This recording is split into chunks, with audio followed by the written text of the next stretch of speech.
have too. All my love and best wishes for the future. Love, Deborah Lynn Dills. Dear Mrs. Kennedy. For Marianne Brodus of Lexington, Kentucky, her letter to Jackie offered a chance to express her appreciation of JFK. I have thought much and silently grieved much, but I feel compelled to write, not of my grief, but of my joy.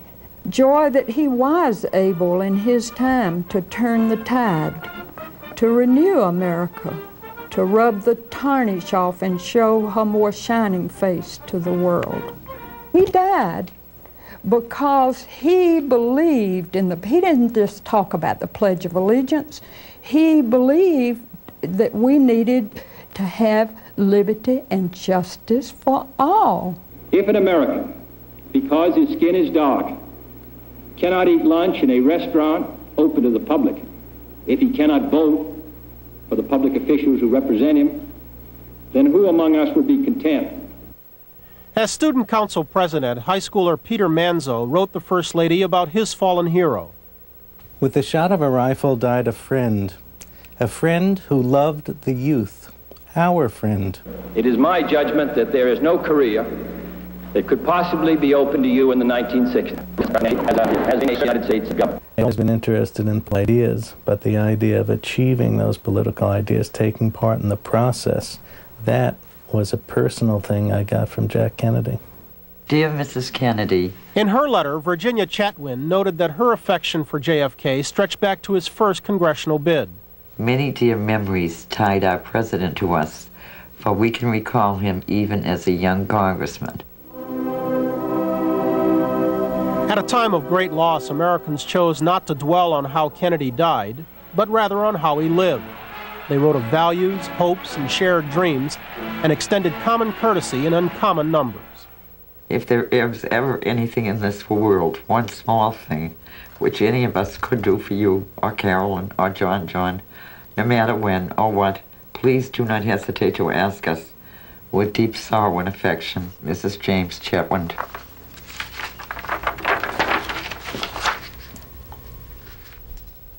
All of the letters sent to JFK's family in the days after his death are archived and are available for viewing at the John F. Kennedy Library in Boston. 8:45, we're back after station break.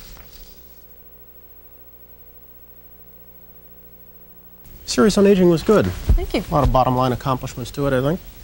Cause for concern.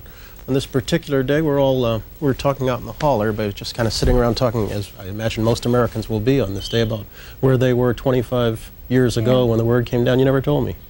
I was in kindergarten. Yeah. Time does fly, doesn't it? John Fitzgerald Kennedy only had 1,000 days in the White House, but even in that short a time, it is clear that he was somebody special, somebody who will always be remembered for his words of inspiration, his values, his words of hope. Here now some sounds and sights of a president remembered a quarter of a century after his tragic death, quarter of a century after a great loss. Let the word go forth from this time and place to friend and foe alike that the torch has been passed to a new generation of Americans born in this century, tempered by war, disciplined by a hard and bitter peace, proud of our ancient heritage, and unwilling to witness or permit the slow undoing of those human rights to which this nation has always been committed and to which we are committed today at home and around the world.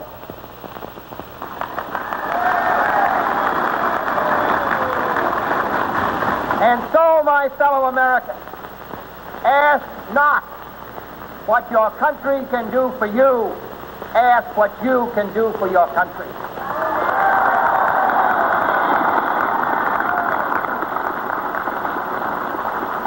With a good conscience, our only sure reward, with history the final judge of our deeds, let us go forth to lead the land we love, asking his blessing and his help, but knowing that here on earth, God's work must truly be our own.